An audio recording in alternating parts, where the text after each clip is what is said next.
Alikuwa na ndoto kubwa, akapanda kwa kasi kwenye kilele cha mafanikio, lakini hakudhani kuwa anguko lake lingekuwa la kusikitisha kiasi kile. Daniel Drinkwater, jina lilotikisa ulimwengu wa soka kwa muda mfupi, alijikuta akipotea kwenye giza la kutoonekana tena, licha ya kung'aa kwa muda katika uwanja wa ushindi wa ligi kuu ya England. Kutoka kuwa shujaa wa mtaji hadi kuwa mchezaji asiyehitajika, maisha yake yaligeuka ghafla na kuacha maswali mengi kuhusu mwelekeo wa kipaji chake. Maisha yaligeuka ghafla na kuacha maswali mengi kuhusu mwelekeo wa vipaji vinavyodhoofishwa na mazingira ya kisaikolojia, majeraha, changamoto za kibinafsi. Daniel Drinkwater, maarufu kama Danny Drinkwater, alizaliwa tarehe 5 Machi mwaka 1990 huko Manchester, Uingereza.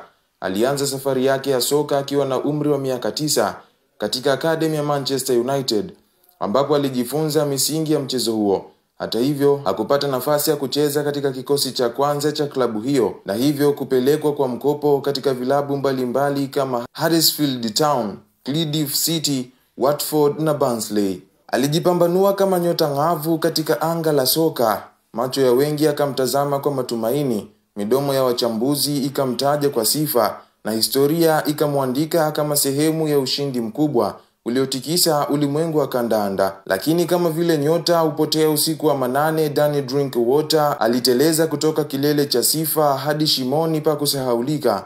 Kile kilichoanza kama ndoto ya dhahabu kikageuka kuwa hadithi ya huzuni na majuto. Mnamo mwaka 2012 nyota yake ilianza kung'aza kwa matumaini alipohamia Leicester City. Hapo alijijenga upya, akapata nafasi ya kuonyesha uwezo wake wa kiungo cha kati, mwenye macho ya kuona pasi kabla haijatoka. Msimu wa 2015-2016 ulikuwa wa kipekee kwa upande wake.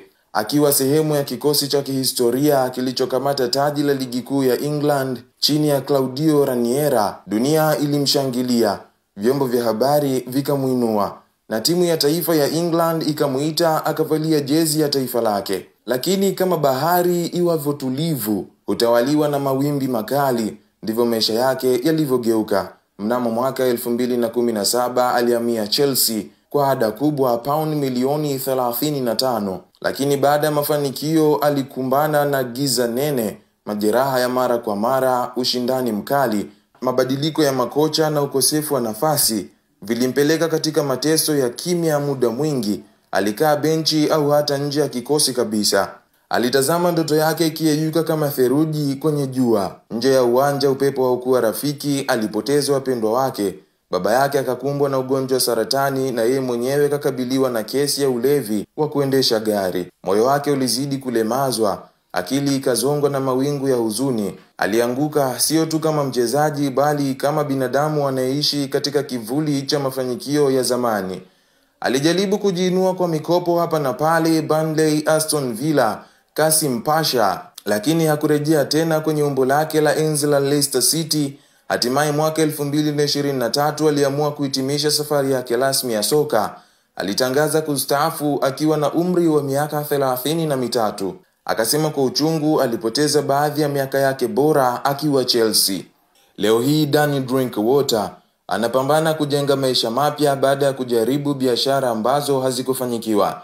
Sasa anafanya kazi kwenye sekta ya ujenzi, akiwa miongoni mwa watu wa kawaida, kutoka kwenye dimba la Stamford Bridge hadi jukwaa la ujenzi. Maisha yamemfundisha kuwa mafanikio si ya kudumu, na kwamba mwanadamu hupimwa si kwa alivyopanda bali kwa alivyoinuka alipokwama. Maisha yamemfundisha kuwa mafanikio si ya kudumu, na kwamba mwanadamu hupimwa si kwa alivyopanda bali kwa alivyoinuka alipokwama. Makala haya yametayarishwa na kusomwa nami Abu Bakar Malulu, na hii ni Anwari TV.